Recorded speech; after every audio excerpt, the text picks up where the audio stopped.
falava I le vaenga mua le nei o telefou mo le si ufonga le lau mua I Wellington mo le nei tai ao. Na amata mai na nafi na whaia su e su e ngā le mtanga wenga le soifua malo roina I no whanga a toa mtakata sa ono wheilo ia I le tangata mai whafo le ua maua I le vairusi o le Omicron I au ki lani. E lima ia ni no whanga na whea le nei tangata I la so luas fuluono ma le lua fulufito o te sema ina ua sau I tua ua uma le taimi e fitu aso sa whaanofo e sea ai I no whanga o le MIQ. A o tau fia ai o ia e tolu ni su e su enga sa whaia mai loa ai e lea a fia o ia I le COVID se fuluiva. Peita ai o le whai unga o leisi su e su enga I lo naiva o aso talu na taunu mai I New Zealand na I loa ai wa a fia o ia I le vairusi o le Omicron. Mai sa whapea ai loa o na toi tau fia I se no whanga o le MIQ I au kilani e o mai I le taimi nei. Wa uma o na whaia su e su enga o tangata e bā na lata ma lea tangata ma e leise tasi wa a fia ai le vairusi peitai o lo wha wau pea su e su enga mo isi tangata sa iai I no whanga na whea e lea tangata ina ua wha ato asau I tua mai le no whanga sa wha anofo e sea ai. O le teimi nei, ua wha autua ina le mtanga aluenga al wha anofo e sea o tangata uma sa wheilo iai o ia a tau fo I maisi sa iai I no whanga ia ua mauti noa na whea nei tangata e au fia ai ni whale o loa o se whale kalapu ma se bā a to ai mani I whale ainga I do tonu o au ki lani. Ua tu ina mai whala wa I tele se laputa inga mai le ofisa o leo o le ai longa o na to tele leo I tiute I lunga o wala te tele ina tau fia wawe ai ia ta vale ma ave ta vale ona na I le wai taimi o aso malo lo o le kisimasi ma le tausanga fau o lo whaanga solo nei. O le nei lapta inga ua whailo mai a waru pea I lunga la whaia tangata ua maali liu I lunga o wala. Lea ua o atu I le toa walu, talu o na wha mamalu mai le vai taimi o aso malo lo le kirisimasi ma le tausanga fau.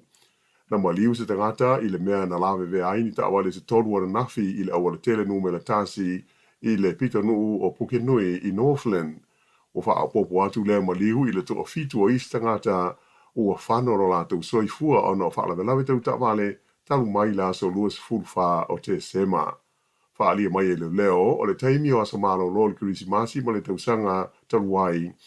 E iwa se lau fitus full tasi la whaia whaalawe lawe tau ta wale na tu tupu ai ma na manu nua tinga ai na aita ngata e iwa se full tasi ai mali liu isi tangata e toa se furu ma le tasi.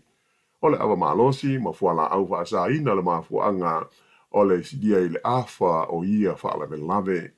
O le whautuanga mai le komisina langolango o leo Bruce O'Brien e da tau I tangata e fia ta whao I teimi o aso fia o na fua le lei pe whaafeo na toe fo I le fale pe a uma I ta whaonga ina ia fo I ai le tango I le foe udi o le tawale pe a o na nā.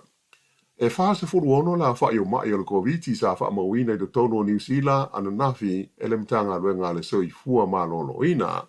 Ele ngata I lea, ai sa alipu tia moi fo I le se fumo le fitu o istanga te fau na malanga moi whafo ua maua I le vairusi o le Omicron a o whaanofo e se ai la tau I no whanga le MIQ.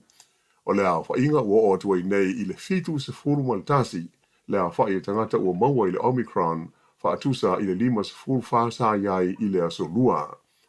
E o mai I le aso lua na nafi e tusa ma le afe lua se lau fitu se furu lua le a whaia atoa tangata e mauti noa o loa fia I le koviti I te tonu o New Zealand. Ta ua mai fo I whapea o i kato le tu malo o le a atoa I aile se furu tolu o I tu malo whaafana mai e au sia le iwa se furu pasene o lātou tangata ua uma o na whaia I a tui pui ta I lua o le wha mai. Sa mai ta wina fo I na nafi se pa u I la whainga o tangata lo ta fia I te tonu o whana mai mo tonu fitinga o na o le koviti se furuiva. O le aso lulu ana nafi wha se furu walu la wha I o lātou sa I te tonu o whana mai wha tusa lea I le lima se furu mo le whana I le aso lua. O le tofito ngase I ana nafi sa I le vaenga mo mai ti ngā ina. O le wha se furu ono mai fau ia sa lipu tia mai e tolu se furu I le tonu au Kilani, to ono I le Waikato, to Whai Lakes, to tolu I Northland, to lua I Taiaroa ma le tōtasi I Canterbury. Sa lipu tia mai foi ia le si tia la whainga o tangata sa whaia o la tau suenga po test o le wha mai,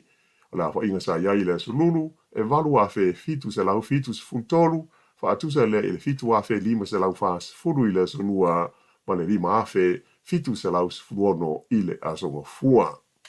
E luas fulu afe tā la ua whaasala ina ai le ofisa o le saonga le mui ngā ruenga le WorkSafe ia se whale ainga i kalai estete o na le tele o taimi ua so lia aitu la fono pui pui ngā o le wha mai. O le whale ainga i ngā o le Lotters Heart i le o ngā te tonu o le Ayo Christchurch o tele taimi la tau te le whaalia le le iai whailo ilo mo pasi o le tui pui pui. E le ngata i lea o le tau mwhai fo o la tau e whaailoa i e whaailoilo i waenga whaingo fie o na i loa ai e tangata e ulu whale atua i te tonu. Whaadia fo i e whapea sa le i whaapipiina fo i te tonu o le alawa whale ainga i a le QR code le e whaingo fie ai o na scan e tangata e anga i atu iai i le whale ainga e a mai le ai fo i sa lātou whainga e siaki le lei ai pāsi o tui pui pui o tangata.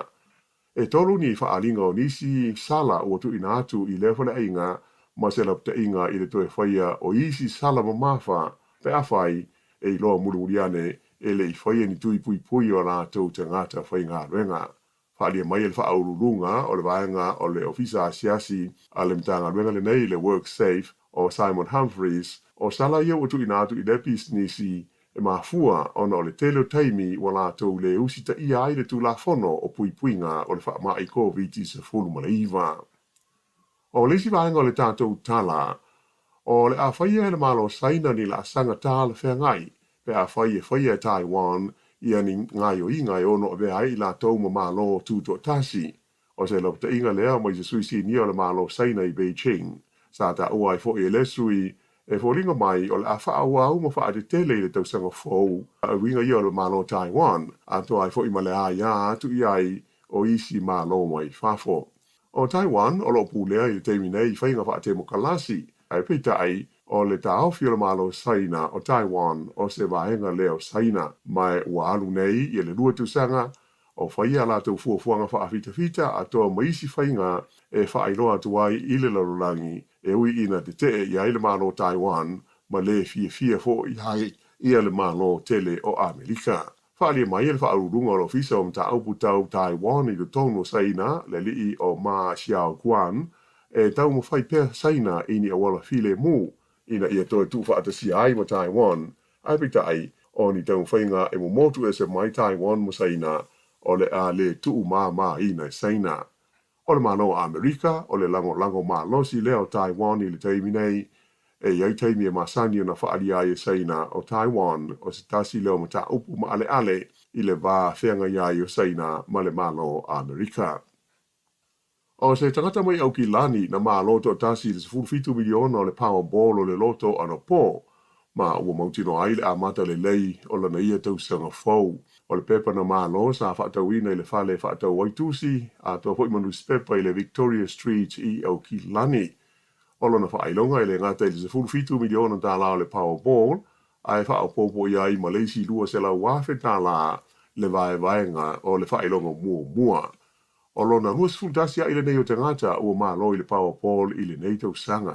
O nai vai aso i le i mawatu, malo aisi tangata mai tauranga i le isi Powerball e ono tesi mole tolu miliona tā la. O le toa lea sa vai ina le whailonga mua i miliona tā la, na maua le lātou ta ilua se la wafe tā la. E le i maua seisi le whailonga mua le Strike 4, le ua o atu i le fitu se la wafe tā la, mo le sei i le pōle stonai le aso o le tausanga fau.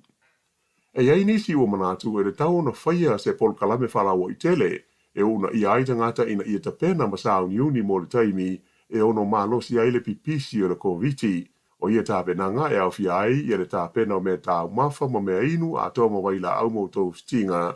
ena ia mawhai ana whaanofo e sea tangata se ainga mo se taimi e se fulwha aso le umi.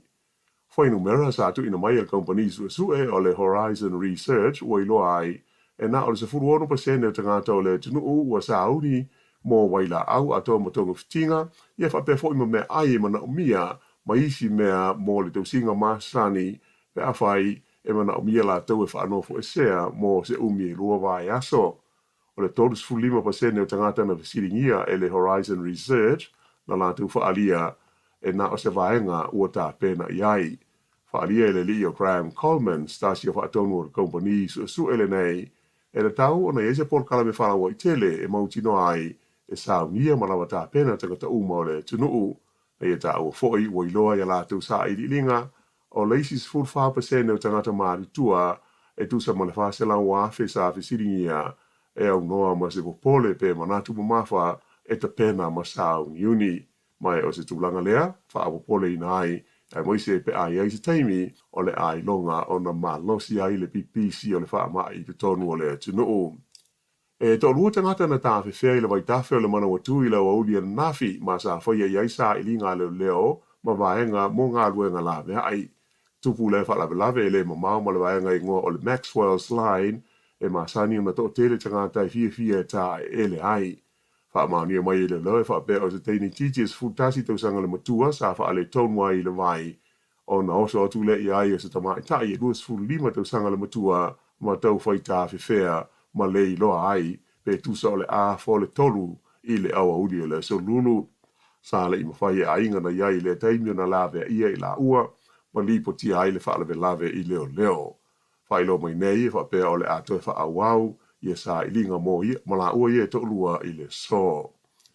Ma tala i ta longa o le whaatea sawa o le au kirikiti a New Zealand le Black Caps o Kylie Jamieson o stasi leo tangata to wha o le awhai e le filifilinga a le ICC le komiti wha awhoi o kirikiti wha alawao malo mo le tangata ta alo le tausanga i le wha anga tama le nei o le kirikiti.